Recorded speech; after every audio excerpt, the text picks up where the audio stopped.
Hey guys, Kaganer Joe here. I got the second place finalist from the Carta Magica online webcam event today. He came in second with Vegeks. First place is also Vegeks list. I will have a link for that deck profile up as well. We're gonna talk to Troy a little bit about key differences between his and Ben's build. See what he felt like overperformed, underperformed, if he liked the differences, stuff like that. So Troy, want to go ahead and talk to us a bit about the deck? Yeah, I mean, you're right. For the most part, Vegeks is basically very little to ground aggro. My list did play the Vegeks package, which a lot of people have been trying to move out of and just play like better cards like Haru Haru, which are really good. But like, I like the Vegeks package just because it's. But even if you just play the six drop grabs back a super combo and puts a 25k double striker on board. Like in most matches, especially against like Invoker and later game stuff, it's just really good. Like Mass Saiyan gets rid of like the hidden identity. Mass Saiyan gets rid of like Goku hits early because a lot of people will just slam Goku hit. Yeah. In case you, and sometimes they'll do it after you play Splintering Mind, so it's just a nice follow up. But other than that, I was just putting like a 60 card list together that plays a lot of really good cards, just because it was a best of one. If it was like a best of three, obviously a lot of us would go to the side and play a lot of different cards in the main board, but like wanted to throw a bunch of like really good cards in the main board that kind of would be a good all around. Yeah, it looks like you definitely made some room for like a more of a toolboxy design with like the two Koitsikis and only the two of the eradication or extinction attack. So you kind of like made some space. It looks like for some of like your more tech choices in the main board, like the two secret identities. Like these probably wouldn't be in your main board in the best of three. At most, like one of them. I know. Maybe. Like Ben's build's obviously a lot more gas. And I know you played him in the finals. Did you feel like that really showed? Like you felt like he was able to just run you over, or do you feel like it was a little bit closer than that? I mean, it felt close up until like the end. Yeah, he just the Vegeks matchup was like just seeing key cards more. So like we both saw Trunks turn one, but obviously he went first, so he got to do more with it. It's all about just like kind of sequencing. Because truthfully, I kind of feel like if I would have played Trunks like turn two and not turn one on the immediate follow up, I probably would have done pretty okay. Like since your build's more on the back foot, so like if you would have just like committed more to that, since we were facing the aggro matchup, yeah, we would have probably been okay if I could have made it like even just one more turn. Like he killed me while I was on two. That's just like kind of how the matchup goes. But like I did put him at one. He had like 3 cards in hand. He just had a bunch more guys on board, but he swung at all my dudes, which was super smart. Not a lot of people actually swing at the battle cards. Instead, he left me like at high life till I put myself to low life with like Splintering Mind. I know he did say when I was talking to him about it. I know he did say he got rid of like your unison as soon as possible and stuff like that. So that probably set you back on like Awakening and then kind of kept your options lower. Yeah. He used his aggro to control you instead of playing a control deck. Exactly. That's actually exactly what happened. He killed your planeswalkers instead of you, just because he knew that you couldn't do anything if he did it. Yeah, but like he just had the cards and he had a lot more gas than I did. Obviously, he had more cards in his list that do more things. But, like, yeah, I don't think so. Like he never resolved Majin Buu. Like, but again, we only wait till like turn 2, turn 3. He got to turn 3. Yeah, like he just had more stuff than I did at the end of the day. Did you feel like any of the resolve? Sorry, go ahead. Did you feel like any of the Vegeks line felt like it underperformed, or like I know you were undefeated up until the last round, so I wouldn't say like anything lost you a game really, but do you feel like any of like the Vegeks line was like something you'd cut or play a little differently or anything like that? I mean, I might cut like if I were to cut anything from the Vegeks line, I maybe would cut like 1 6 and 1 7 or like 2 7s or something. I find it really hard just to like I really want to play them because they're just even if they're like not great cards in the mirror, they're just good cards all around. Like you could spend like if you look at how many cards that are in this deck that you overwhelm with, like you overwhelm with Trunks, you overwhelm with Man on a Mission. If you resolve Hidden Identity, you overwhelm with that. That's just a lot of cards that you don't have. And so if you have all your pieces in the overwhelm by the end of it, even if you aren't like mediating, it's like you got some cards that you're gonna want back in your hand. So the 6 drop, like you could play Fu, but like the Fu is you pay to get rid of it to add a card back. why would you pay 2 when you can pay 3 to give the same thing with double strike? Yeah, there's definitely merit. Like, I mean, the food doesn't have to rely on anything. Like, food's just there by itself, you know. But this one, like, you don't have to rely on much. It's still like having a Trunks and Vegeta in your warp, and then, which is basically the entire deck. Yeah, so I definitely see the merit in that over like the foo. Do you feel? I think you were watching this room when I was talking to Ben. Do you feel about the same about the super combo as him? Like it's just outclassing Bobbity at this point because. Yeah, it's definitely at classes in our match. I actually would have I sat there and said I would have preferred to have Babies right now instead of the Vegetas, but that's because like he did leave me like at 7 life until I forced myself down with Splintering Mind past to 4. So like, gotcha, yeah. it wasn't a lot I could do about that. He controlled your life total and kind of just put you in a position where it's like, well, I can't do what I need to do. Exactly.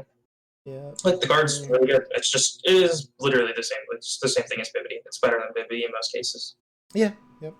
I think because you're also playing. Oh, never mind. I thought one of the Vegeks was a 10k, but I guess I'm wrong. I was gonna say you're also playing more 10ks you can throw back, but that's not the case. Playing like Power Burst, Human Extinction, Champa. Yeah. That's it. Yep.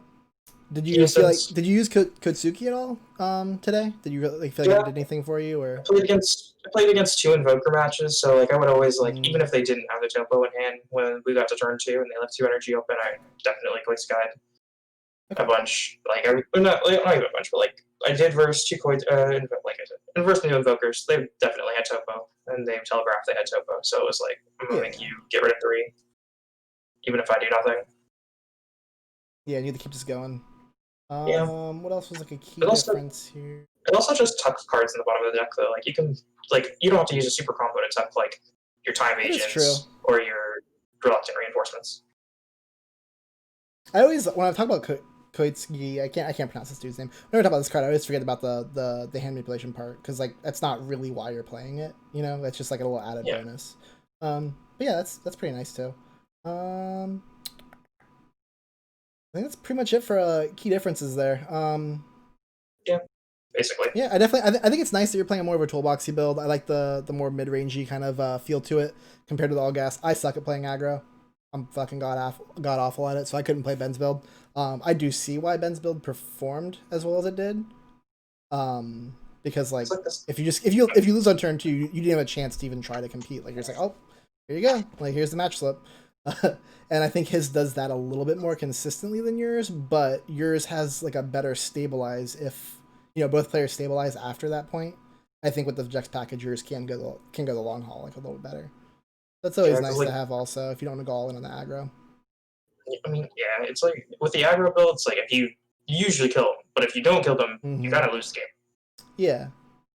So it's like you either all in on that and you go into your best of 1 tournament with that mindset, or you're all in on like I want to have that little bit of an out if something does happen, and I end up having to like play a little bit longer of a game. I want to have that little bit of an out with the Vegeks package to not just be dead in the water.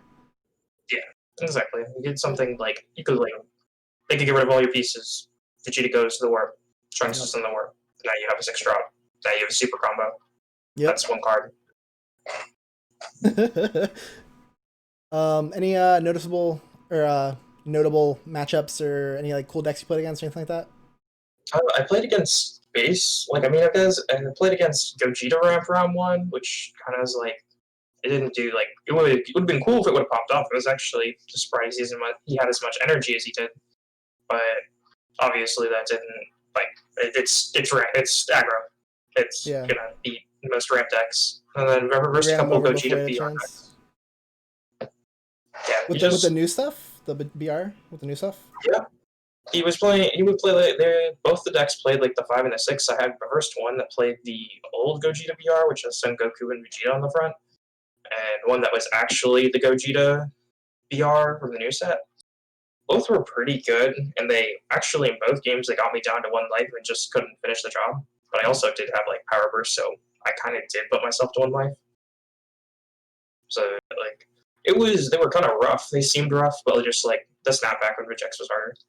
Yeah, like they got you to a close point, but they couldn't seal it, and then you're just able to hop off on them. Yeah. more or less, that's basically what happened. And I just because like putting the Gogeta on board, the 6-drop is pretty damn good. I actually had to read that card again because I didn't realize it said negs any card. So like I swung with my leader and he goes, yeah, we'll just have your leader be -5.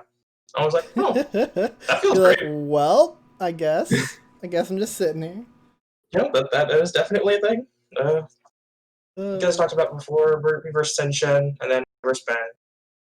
Yep. That's basically the day. Senshin was actually, dude punted the game so hard, but he put the 9-drop on board turn 2, but he put like 6 blockers on board. Honestly, I have no idea how I lost him, or how I beat him. He resolved Mechiabora twice on me in 1 turn. There was no reason I should have won that game. He just kept going in. I had 5 cards in hand, 3 of them supers, 1 human extinction attack, and 1 Champa, and I have no idea how I lived that with like 3 life. Jeez. You just hit the stuff in the right order and a little bit of your opponent punting there. Got you through that round. Yeah, because in my experience, Sin Shenron's usually a pretty good matchup for that.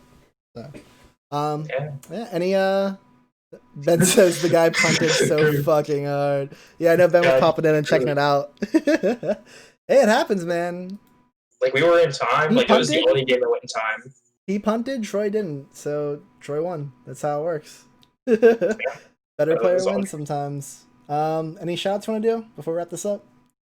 Shout out to shout out to you for like always helping everybody out with cards, just sitting around, being patient with everyone. Shout out to Ben, because Orlando Maitland squad, everyone Maitland squad, Jason, Alex, of course George judging the event. Yeah. Of course, all Maitland boys, all the time. Hell yeah, man. All right, well, thanks for hopping in. Appreciate you going over the deck and telling us how you felt about the differences and all that stuff. Great showing today. It was nice to see you and Ben both, top 2. Honestly, it was a lot of fun. Always nice to see your friends really performing well, especially when you're down in 33rd place. So it felt a little good being like, okay, I can live vicariously through these guys. But yeah, I'm glad you guys both did well. Everyone over on YouTube checking this out. Appreciate you stopping by. Hope you learned something, and you guys stay cute. Take care.